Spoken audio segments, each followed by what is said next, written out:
सावित्री की अमावस्या के दिन ब्रह्मा जी के मुख से प्रकट हुआ है। सौभाग्यवती नारियां अखंड सौभाग्य के लिए वट सावित्री का व्रत आप लोग करते होंगे, कई लोग अखंड सौभाग्य के लिए करेंगे, क्योंकि इस वट के पेड़ के नीचे भगवान विष्णु शंकर जी से विनती करे थे वर के, इसलिए अखंड सौभाग्य का देने वाला जिसका प्रॉपर्टी का झगड़ा चल रहा हो, अदालत में कोई केस चल रहा हो, किसी भी चीज का केस, अदालत में अगर किसी भी चीज की अगर केस चल रहा है तो बड़ के पत्ते के ऊपर बालू मिट्टी का शिवलिंग बना, बालू रेत का, बड़ के पेड़ के नीचे ही उसकी पूजन करें, उस पर 3 चम्मच दही चढ़ा दें, अपनी मनोकामना कर कर दही चढ़ाकर उस दही को चम्मच में वापस लेकर शंकर जी की पूजन कर कर उसको विसर्जन करें। वो दही जो लेकर आए, जब अदालत कार्रवाई हो और आप केस के लिए अदालत में जाएं, उसको चंदन में मिलाकर तिलक कर कर जाइए, आपका काम विजय प्राप्त होगी, काम फतेह होगी। बटकेश्वर महादेव का स्मरण करने से कार्य की सिद्धि होगी।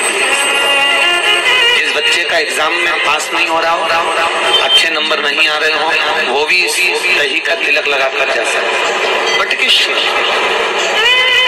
ऐसे भगवान शिव विराजमान है। 16 श्रृंगार में नारी के हाथ की चूड़ी का कलर अलग हो सकता है, चूड़ी की डिजाइन अलग हो सकती है, चूड़ी अलग हो सकती है, चूड़ी महंगी सस्ती हो सकती है, मंगलसूत्र की कीमत ऊंची नीची हो सकती है, पांव की बिछुड़ी की कीमत ऊंची नीची हो सकती है, कान के कुंडल की कीमत ऊंची नीची हो सकती है। तुम्हारे शरीर पर जितने जितने 16 श्रृंगार हैं उसकी कीमत ऊंची नीची हो सकती है। केवल मंगलसूत्र की डिजाइन बदल सकती है, नाक की लौंग की डिजाइन बदल सकती है, कान के बुंदे की डिजाइन बदल सकती है, हाथ की चूड़ी की डिजाइन बदल सकती है, पांव की पायल की डिजाइन बदल सकती है। केवल नारी के 16 श्रृंगार में एक श्रृंगार ऐसा है जिसकी कीमत जो पहले थी वही कीमत आज तक है और उसकी डिजाइन आज तक नहीं बदली। वो मांग का सिंदूर है, एक जैसी डिजाइन है और एक जैसी कीमत है। सारे श्रृंगार की कीमत अलग, पर मांग में जो सिंदूर डाला जाता है वो एक कीमत का होता है, एक डिजाइन का होता है और एक जैसा होता है, और वो सबसे भारी होता है। सावित्री यमराज से कह रही है मेरे पति को छोड़ दो। यमराज कह रहा है सावित्री तेरा पति मर चुका है, मांग के सिंदूर को पोंछ दे। सावित्री कहती है पूरा श्रृंगार उतार दूंगी पर मांग का सिंदूर नहीं पूछने दूंगी। तब यमराज ने कहा जब तक तू मेरे मांग का अपनी मांग का सिंदूर नहीं उतारती तब तक तू मेरे पास नहीं आ सकती। भगवान यमराज से सावित्री ने कह दिया मैं भी तुझे वचन देती हूँ यमराज, मेरी मांग में जब तक सिंदूर है, जैसे सीता ने लाइन, लक्ष्मण जी ने लाइन खींच दी थी और सीता पार नहीं जा सकती थी, मैं भी तुझे वचन देती हूँ जब तक नारी की मांग में सिंदूर है तब तक तू उसके पति को उसके सामने लेकर नहीं जा सकता। ये भी मैं तुझे कह देती हूँ। यमराज भैंसे पर सवार होकर सत्यवान को लेकर जा रहा था, सावित्री से वचन पर वचन चल रहे थे, अड़ के पेड़ के नीचे छोड़कर आए। क्या चाहिए तुझको, क्या चाहिए तुझको, क्या दूं मैं तुझको, कुछ मांग ले मुझसे। सावित्री कहती है क्या दोगे आप, मेरे पति के प्राण दे दो बस वापिस, और कुछ नहीं चाहिए। जब यमराज यमलोक में प्रवेश करने लगा, मांग के सिंदूर में से थोड़ा सा सिंदूर सावित्री ने केवल हाथ में लेकर अपनी बिंदी पर जो लगाया, सत्यवान को लेकर यमराज अंदर नहीं जा पाया। बाहर खड़े होकर कहता है मांग ले, मैं तुझे एक वचन नहीं, तू बोले तो मैं 2 वचन दे देता हूँ, तू बोले तो मैं 3 वचन दे देता हूँ, तू मांग क्या चाहिए। तब सावित्री ने कहा देना चाहते हो, हाँ।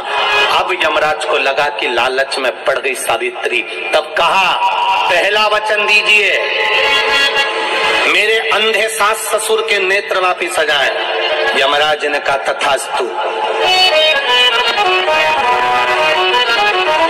दूसरा वचन दीजिए मेरे सास ससुर अपने पोता पोती का मुख देखें। यमराज ने कह दिया तथास्तु।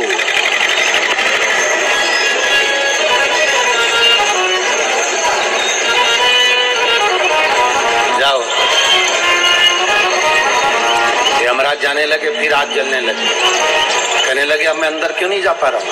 सावित्री कहती है तुमने वर दिया है मेरे सास ससुर पोता पोती का मुख देखें, उनके बेटे को तुम ले जाओगे तो पोता पोती कहां से होगा। छोड़कर जाओ। कर्जा मुक्ति के लिए सारे वृक्षों में अगर कोई श्रेष्ठ वृक्ष माना गया है तो वो बट का वृक्ष माना गया महाराज। इसलिए प्रशासनिक कार्य के लिए, मानसिक टेंशन में, परेशानियों में बटकेश्वर महादेव का स्मरण किया जाए। और यदि निवेदन करूंगा बहुत ज्यादा, यदि आपको कर्जा हो गया है, बहुत ज्यादा कर्जा हो गया और वो कर्जा चूक ही नहीं रहा, तो थोड़े दिन बड़ के पेड़ के नीचे आप बटकेश्वर महादेव के लिए 1 लोटा पानी, उसमें थोड़ा सा पिसा हुआ चावल पीस के गला लेना चावल को और पीस लेना, पीस के उस पानी में मिला लेना और मिलाकर उसमें थोड़ी सी हल्दी पिसी हुई डालकर बटकेश्वर महादेव के नाम से बड़ के पेड़ के नीचे अपनी कामना कर जो कर्जा हुआ है उस कर्जे का भान देते हुए, स्मरण देते हुए छोड़ महाराज 2 या 3 सोमवार एक ही जगह पर करना। 3 सोमवार बाद वहीं से बड़ के पेड़ की थोड़ी सी जड़ उठा लाना और उस जड़ को कोई धागे में बांधकर या तो अपने गले में डाल लो या अपनी जेब में पटक लो, उसको थोड़े दिन पटक कर रखो, लगभग 2 से 3 महीना पटक कर रखो। वो जड़ जैसे बड़का पेड़ विस्तार होता है, पानी गिरे ना गिरे, जल वृष्टि हो ना हो, गर्मी पड़े ना पड़े, उसको कोई फर्क नहीं पड़ता। बड़का वृक्ष आप रूप फैलता जाता, उसकी जड़ें अपने आप प्रबल होती है। उसी तरह ये बटकेश्वर महादेव कहीं से भी अगर जड़ आपके पास में रखी है 1 महीना 2 महीना 3 महीना तक, तो ये जड़ अपने आप लक्ष्मी को पकड़कर खींच कर लाती है और कर्जे से मुक्त कर देती है। बटकेश्वर महादेव घर में लड़ाई चल रही है, क्रोध हो रहा है, विवाद हो रहा है, आपस में परिवार टूट रहा है, विवाद हो रहा है, पति पत्नी में झगड़ा हो रहा है, अदालत तक बात पहुंच गई, तलाक तक बात पहुंच गई, तो भी अगर एक श्रीफल को लेकर घर में घुमाकर उस पे लच्छा लपेटकर तुमरुका जी का नाम लेकर जिस पति पत्नी में झगड़ा और उसके नाम का मोली लच्छा जानते हो, मोली जो हाथ में बांधते हैं, नाड़ा, उसको लपेट कर अगर शंकर जी के मंदिर में ले जाकर उसको समर्पित कर दिया जाए तुमरुका जी के नाम से, तो पति और पत्नी में बैर होना समाप्त हो जाता है, दोनों में प्रेम बढ़ जाता है। तलाक की भी बात चल रही हो तो दोनों में प्रेम हो जाता है, तलाक समाप्त।